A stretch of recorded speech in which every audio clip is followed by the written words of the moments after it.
avec Crevel, on va partir à Hong Kong, puisque la tension monte d'un cran. Là, c'est bien plus sérieux, puisque des étudiants sont retranchés dans un campus. Les forces de l'ordre menacent désormais de tirer à balles réelles. Est-ce qu'on a un risque d'éventuelle contagion maintenant à l'heure du global, à l'heure justement où les étudiants manifestent en France? On a déjà fait un lien entre ce qui se passait à Hong Kong, vous vous souvenez, Oui. au Liban, au Chili, on pourrait parler de la Bolivie. Oui. Bon, il y a eu le premier anniversaire des Gilets jaunes le week-end dernier. Alors, je ne sais pas si on veut parler de risque de contagion ou d'embrasement suite à ce qui se passe à Hong Kong, et il faut y revenir dans quelques instants, parce que c'est quand même une crise sans précédent politique. Hong Kong a déjà connu des crises face à la Chine. On se souvient de celle juste après la rétrocession en 2003, la rétrocession en 97. Mais là, c'est une crise sans précédent. Le point commun que je vois quand même, c'est que demandent les manifestants qui sont retranchés, vous le disiez, à l'université polytechnique sur cet archipel qui fait partie sur l'archipel de Kunlun. On va peut-être voir d'ailleurs la carte, voilà, vous la voyez. Qu'est-ce qu'ils réclament? Alors, au-delà de la mainmise de Pékin, etc., ce qu'ils réclament, c'est plus de démocratie. Ils réclament plus de démocratie parce qu'ils estiment que le système politique est trop aux mains de pro-chinois. D'ailleurs, la chef de l'exécutif actuel est pro-chinoise. Ils estiment que le Parlement est trop aux mains des Chinois. Donc ce qu'ils réclament, c'est une plus grande transparence dans la vie politique à Hong Kong.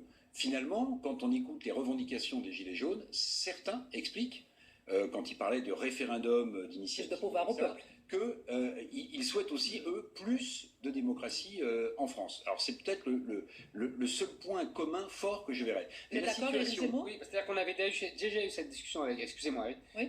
Parce que en fait c'est l'oligarchisation du monde avec des oligarchies qui se coupent de leurs peuples respectifs et qui préfèrent avoir des contacts avec les autres oligarchies. Vous savez, c'est le mot que j'avais trouvé incroyable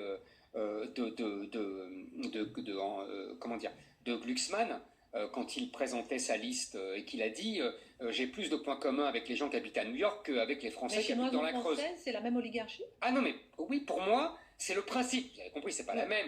Mais si vous voulez, c'est le principe d'une oligarchie mondialisée, ce que Chevènement appelait les élites mondialisées, vous vous souvenez, et qui coupait chacune de son peuple. Et là, Eric a raison, c'est très frappant. Et qui a défendu pendant des années, avec des choses différentes d'ailleurs. C'est ça. De la fameuse mondialisation. Voilà, c'est-à-dire qu'on délocalisait, mais on avait créé d'autres types d'emplois, et tout ça allait se traduire en pouvoir d'achat. Et en fait, le point commun de toutes ces révoltes, révolutions qu'on voit se dérouler dans une partie du monde entier, notamment en Amérique du Sud, c'est la grande révolte des classes moyennes, de ces classes qui estiment qu'elles sont restées, et à mon avis à juste titre, en marge de cette mondialisation qu'on leur avait vendue comme heureuse, et qui pour elles se traduit par des situations de paupérisation extraordinaires. Mais là, à Hong Kong, où ça devient un peu quand même complexe et assez terrifiant, c'est que les manifestants qui sont bloqués dans cette université, l'université polytechnique, en fait, ils ont le sentiment qu'ils ne peuvent plus en sortir. C'est-à-dire que la police est sur le point de donner l'assaut. Quand vous dites ils menacent de tirer à balles réelles, en fait, ils ont déjà tiré plusieurs balles ce matin.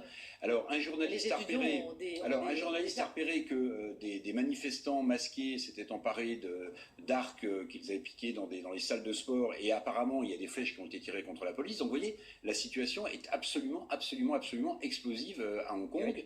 Les transports sont bloqués, l'économie, et ça c'est un point important, est en train de se paralyser, et la grande trouille de Pékin et de la Chine, évidemment, c'est que là où vous avez aujourd'hui 1300 sièges de multinationales installés à Hong Kong, là où vous avez un centre financier qui est un véritable poumon économique pour la Chine, puisque Hong Kong, on le rappelle, depuis 1997, appartient à la Chine, un pays de système, ben le risque c'est que Singapour, la grande concurrente, tire les marrons de cette crise de confiance qui est en train de s'installer en Hong Kong. Est-ce que je peux poser une question? Non mais je suis sérieux. Est-ce que pose pas? Non mais sérieusement, j'ai une question à poser. On sait aujourd'hui qu'il y a toutes les révolutions oranges, vous savez, à la périphérie de l'ancienne URSS, étaient manipulées par les Américains, et en particulier par les organisations de Soros et compagnie, qui avaient formé les leaders des révolutions oranges. Maintenant, tout le monde le sait. Est-ce qu'on peut imaginer qu'on est dans le même cas? Je ne sais pas si ça concerne toutes les révolutions dont vous parlez, qui étaient manipulées par Soros. On sait aujourd'hui que toutes les révolutions de les pays de l'Est, les types étaient allés se former auparavant aux États-Unis dans les organisations de sources. Oui, enfin, en Pologne, Lech Walesa, c'est pas une révolution orange, la Pologne. Non, mais enfin... Moi, je vous parle pas avant l'URSS, quoique il y avait des contacts, mais je vous parle depuis... C'est l'élection d'un pape polonais, sans doute, qui a fait souffler un vent de liberté en Pologne. Depuis la chute de l'URSS. Et donc, est-ce qu'on peut imaginer que c'est la même chose? Est-ce qu'on peut imaginer qu'il y a la main des Américains derrière certains leaders Écoutez, moi, j'en sais rien. Enfin, non, mais moi, j'en sais rien. Ce qu'il je faut... trouve ça bizarre, moi. Non, mais bizarre, non, c'est un système. On sait depuis la rétrocession en 97 que la Chine va avoir énormément de problèmes avec Hong Kong. Ouais. Si. Oui. Pour une raison très simple. Mais... C'est que quand vous êtes un pays sous le joug des Anglais, ce qui était le cas de Hong Kong, avec des valeurs économiques, politiques qui sont celles du monde anglo-saxon, quand vous passez, sous le joug chinois, je vous donne la parole. Éric Zemmour, pour vous, ça veut dire qu'il ne peut pas y avoir de révolution spontanée? Pour vous, c'est pas possible. Vous n'y croyez pas? Non.